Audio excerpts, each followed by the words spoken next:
وجاء ربك والملك صفا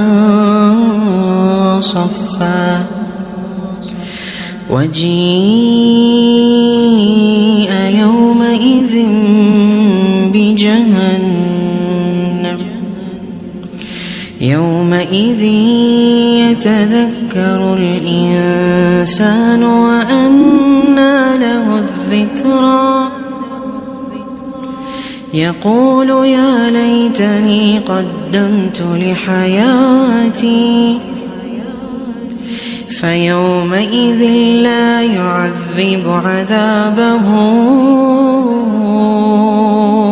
أحد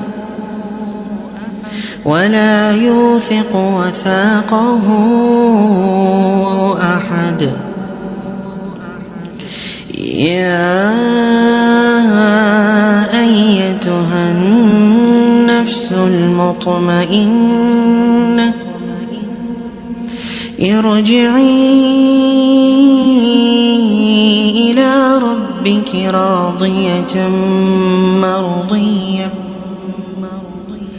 فادخلي